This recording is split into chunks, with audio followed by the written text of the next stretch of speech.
على كل شيء قدير الذي خلق الموت والحياة ليبلوكم أيكم أحسن عملا।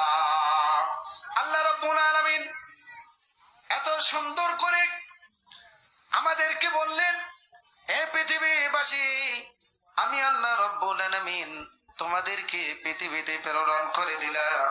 দেওয়ার পরে আমি আল্লাহ রাব্বুল আলামিন তোমাদেরকে চিরদিনের জন্য হায়াত দিয়েছি এমনটা কিন্তু নয়।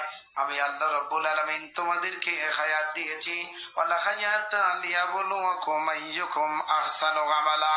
আমি আল্লাহ রাব্বুল আলামিন হায়াত দিয়েছি, এই হায়াত নামক বরকত জীবন পাওয়ার পরে আল্লাহ রাব্বুল আলামিন বললেন, যদি কোনো মানুষ এটার থেকে কোনো জ্ঞান অর্জন না করে, ভালো আমল না করে, আমি আল্লাহ রাব্বুল আলামিন তাদেরকে কি করব?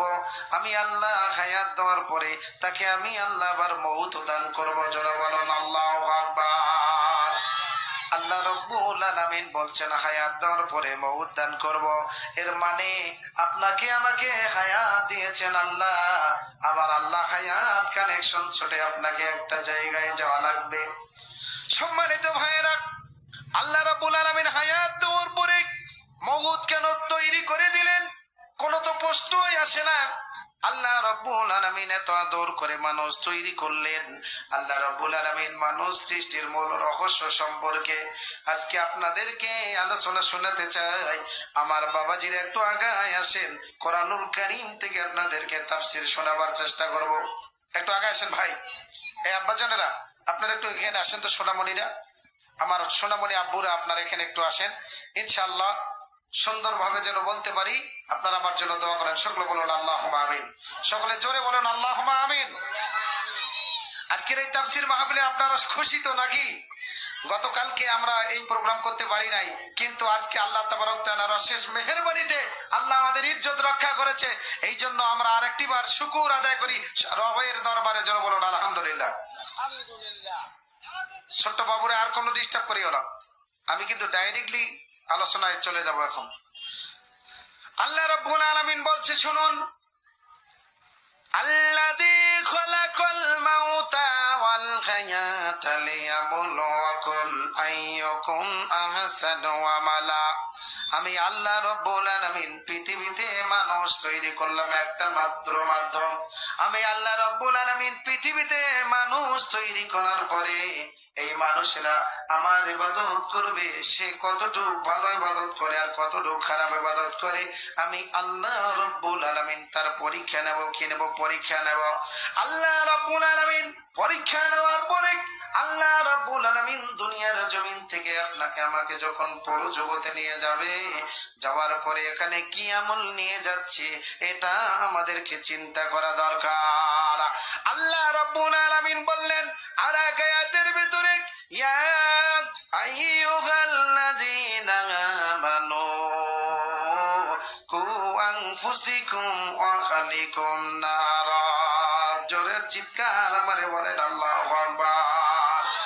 আল্লাহ রাব্বুল আলামিন ডাক দিয়ে বললেন, ওহে ঈমানদারেরা শুনে নাও, আমি আল্লাহ রাব্বুল আলামিন তোমাদেরকে ডাক দিলাম ঈমান নামের দৌলত যারা অর্জন করে চলে পৃথিবীর বুকে, সবাই কিন্তু ঈমানদার হতে পারে না। জোরে বলেন ঠিক কিনা? আমার ছোট্ট ভাইয়েরা, আমার বাবাজিরা জোরে চিৎকার মেরে বলেন, সবাই কিন্তু ঈমানদার না। আজকের এই তাফসীর মাহফিল প্রমাণ করে দেয় ঈমানদার কারা। আমি আপনাদেরকে আলোচনা শোনাবো মানুষ সৃষ্টির মূল রহস্য। বাপজান একটু সময় লাগতে পারে, আপনারা শুনবেন তো? জোরে বলেন ঠিক কিনা? ও বাপজান গভীর মনোযোগ দিয়ে আলোচনাটা শুনবেন। আল্লাহ রাব্বুল আলামিন বলছেন, বান্দারে হায়াত দেওয়ার পরে আমি আল্লাহ রাব্বুল আলামিন যখন তুমি দুনিয়ার জমিনে, তোমাকে আমি আল্লাহ চিরদিনের মতো ছেড়ে দেই নাই। চিরদিনের মতো যদি আল্লাহ রাব্বুল আলামিন ছেড়ে না দেয়, তাহলে আপনার আমার একটা হিসাব আসবে। জোরে বলুন আসবে কিনা? আল্লাহ রাব্বুল আলামিন সে প্রসঙ্গে কোরআনুল কারীমে বলছেন, ইয়া আইয়ুহাল্লাযীনা আমানু কু আনফুসাকুম ওয়া আহলিকুম নারা। হে ঈমানদারেরা, তোমরা জাহান্নাম থেকে বাঁচো, তোমার পরিবার পরিজন যে মানুষগুলো আছে তাদেরকে জাহান্নাম থেকে বাঁচায় দাও।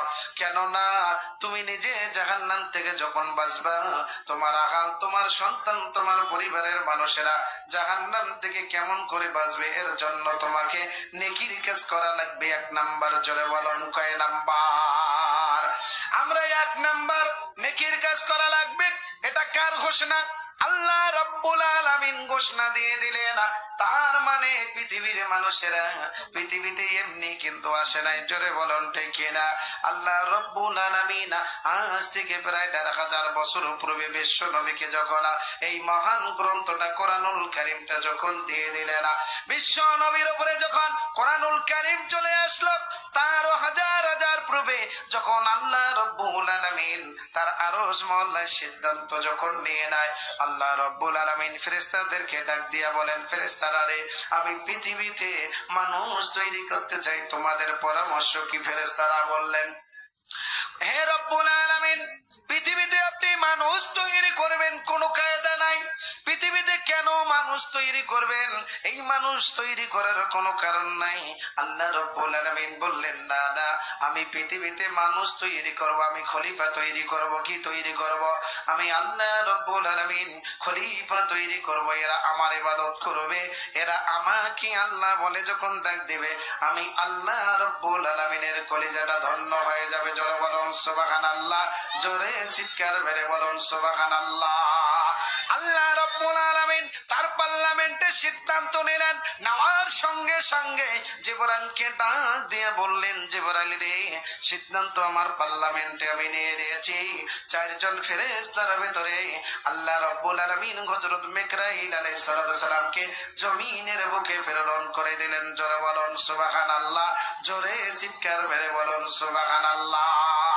ভাইরা আমার, বন্ধুরা আমার, মা বোনেরা আমার, গভীর মনোযোগ দিবেন। পৃথিবীতে মানুষ তৈরি করার মূল রহস্য সম্পর্কে আপনাদেরকে আলোচনা শোনাবো। আল্লাহ রাব্বুল আলামিন কেন মানুষ তৈরি করলেন? আল্লাহ বলেন, ওয়াইযা কুলনা লিল মালাইকাতি ইসজুদু লিআদামা ফাসাজাদু ইল্লা ইবলিস আবা ওয়াস্তাগবারা ওয়া কানা মিনাল কাফিরিন। আল্লাহু আকবার। আশিকে মাওলা হে রাসূল ইশকে নিরালা, জুমলা জাগায়ে তাজালি নূরে তাজাল্লা। লা ইলাহা, মোহব্বতে মোহব্বতে, লা ইলাহা মুহাম্মাদুর রাসূলুল্লাহ। আল্লাহ রাব্বুল আলামিন সিদ্ধান্ত নিয়ে নিলেন, তার পার্লামেন্টে মিকাইল চলে আসলেন জমিনের বুকে।